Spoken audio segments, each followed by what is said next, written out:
Well, hello. My name is Alice, and I will be presenting my presentation, my project on LinkedIn. And the reason I chose LinkedIn was I really drew upon the literature from our class EDLT 701 with Dr. Donnie, with Wagner's COP, Community Practice, and Jenkins Participatory Culture. LinkedIn is a great source of networking, especially when it comes to um, networking with people with your career, your job prospects. Um, Basically, it's kind of like an online resume. So I will be going over the basics of LinkedIn, the basic usage and what's all about, and some of the added features as well that they just added recently to make it more marketable. And also kind of relating to like a social networking type of tool. And I will also go over the literature of how it connects to the community practice and participatory culture. So why LinkedIn? Not going to go over every bullet point here, but I think what attracts LinkedIn is it's free. Yes, there is like a premium uh, package you could buy, but I don't think a lot of people do that unless they really want to showcase their profile and get more views of who they are. But I don't have premium. I thought it was a little bit more expensive, so I kept it to the basic. Um, so if you guys, or if you look, there's over 400 million users, members in LinkedIn, and it really allows you to connect to various professionals. I think nowadays, people that look at your resume, they also want to maybe look at your LinkedIn profile. It has a good verification process. I feel like people could say, yeah, I know that person by connection. We went to school together. We worked together. And so also, um, 40% of LinkedIn users check LinkedIn every day. So it's becoming like a social platform. So again, access to jobs, news updates, and insights. So a lot of good stuff for LinkedIn. And LinkedIn could help you establish a professional profile, build and maintain your professional network, learn about your company, get industry insights, tap into knowledge of your network. What I did recently was really tap into the Pepperdine network since I'm now a graduate student here getting my doctorate degree in learning tech. I want to really get connected with those who have gone through the program already, and now I want to see what they're doing now. So this is a really good platform to get connected in your field of study as well. So overview, networking, profile development, participating groups, and apply Jenkins participatory culture. I'm going to ask the question, is LinkedIn a community practice? And I'll go over some newly added features. So what is networking? Networking is talking to people who will learn about you and your interest. It helps you gain insight into my career, your career, and options and goals. It's a two-way process. It has developing and maintaining connections with individuals and mutually benefiting from the relationship. And it's an ongoing process that takes time, attention, and that's something you just do when you're looking for a job. So what are the benefits? It requires preparation and practice, and it could be done in person and online, but this is an online tool. So you're not just asking information through LinkedIn, but it's really about just not what you know, but it's also whom you know, as I mentioned before. Who are you connected to? And what are the benefits? While major networking could get you a job, it does play a role in that hiring decision, obviously, but um, employers also prefer candidates that they have met or those referred by a trusted source, and this is a trusted source. Recently, I was just looking through jobs, and again, they were asking if you have a LinkedIn profile, which, I mean, it was kind of unheard of like 10 years ago. Um, so building your networking opportunities occur on a daily basis um, via conversation, and you could identify all the people whom you come in contact with. Um, and your friends, your classmates, your relatives, extended family, and so forth. And profile development. So it's quite easy. It's not as tricky or difficult. It's very basic. The sign up is very straightforward with your email, name, location, your background image. You might want to headline a summary statement of who you are, showcase your unique professional story through experience, skills, and education. Education is very important.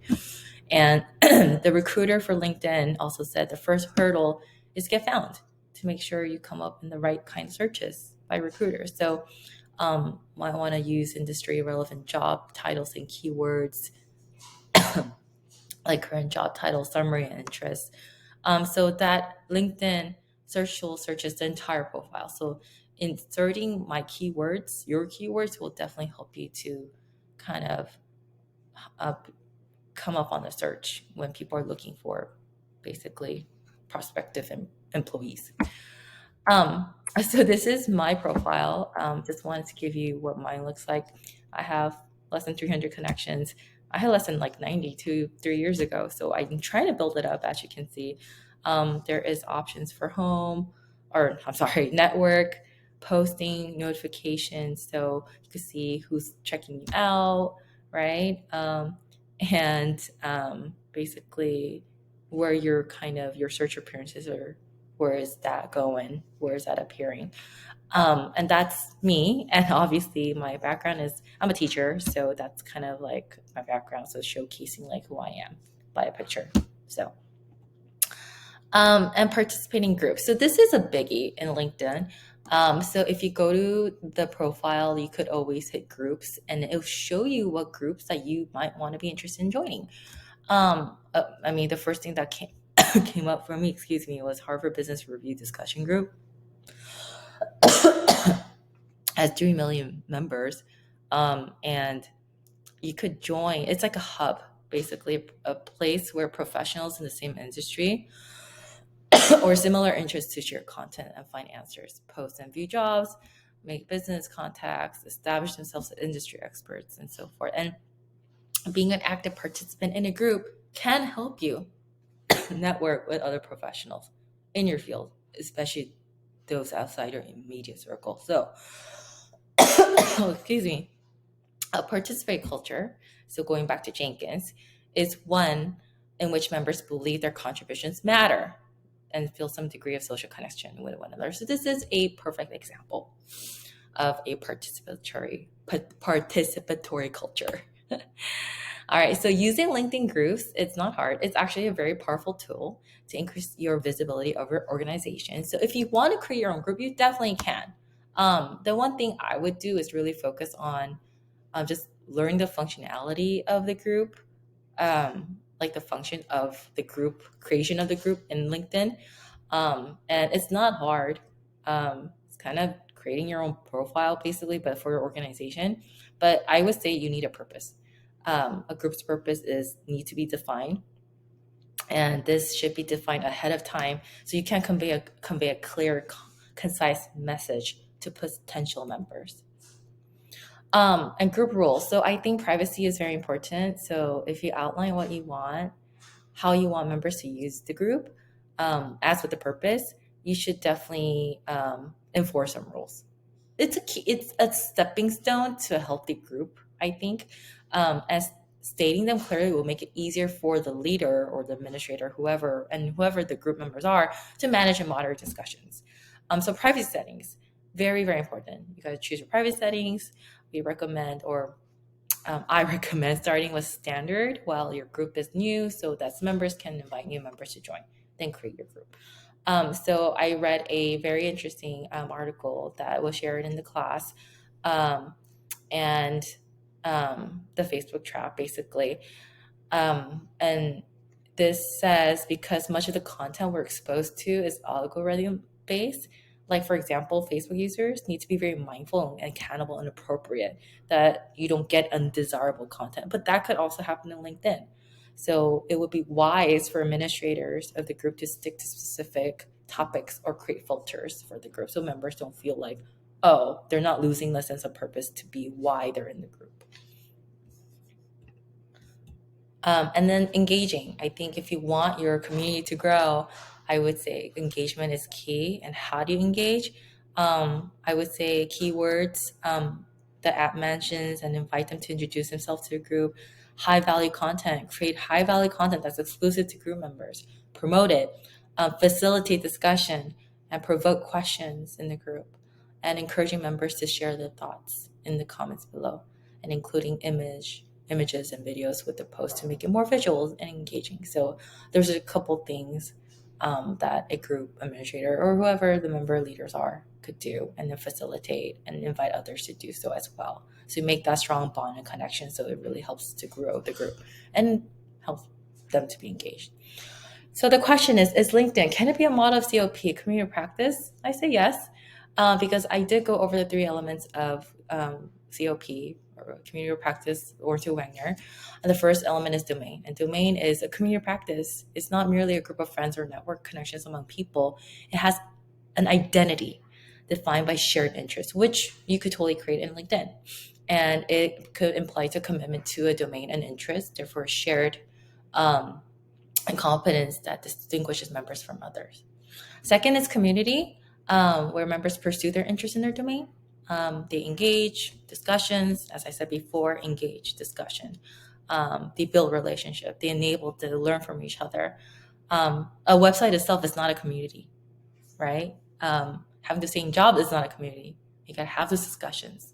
You gotta share best practices and so forth. Lastly, the community of practice. The practice is a community of practice. So it's not merely a community of interest, but people who like certain kind of movies, for instance, members of a community of practice are practitioners who could develop a shared repertoire of resources. So like shared practice. This takes time, takes sustained interaction. So it's like a build-up, a developed shared practice. And so I gave a couple examples here, but I believe the combination of these three elements constitute a community practice, and moreover, it's developing these three elements that cultivates a community, and which you could totally do in LinkedIn, especially when you're searching for people that are in the same field of work. You're searching for something that you have shared values of. I don't know, for example, education. So I think definitely the answer is yes for me, according to Wagner. So final words. You could use LinkedIn for, yes, basic, browse jobs, set up job alerts, follow companies, influence industries, trends, and news. There's so much to do with it. And the new features, I'm not going to go over each one because there's a ton, but this was updated in a blog 2023 recently. I mean, look at all the things: LinkedIn stories, live videos, LinkedIn polls, reactions. It's becoming definitely social media based. It used to be just an online resume profile. Now there's a lot going on. It's a busy network. There's a lot of traffic. And so I think definitely LinkedIn is becoming a strong foundation for like people to use as to showcase who they are professionally, in a more fun way as well. So here it is. It's like a cycle. I got this little circle from a source. You get an employer, and then you look at your LinkedIn profile, you discuss, you connect. So it's like a circle. It's like a circle of LinkedIn, circle of life, I guess.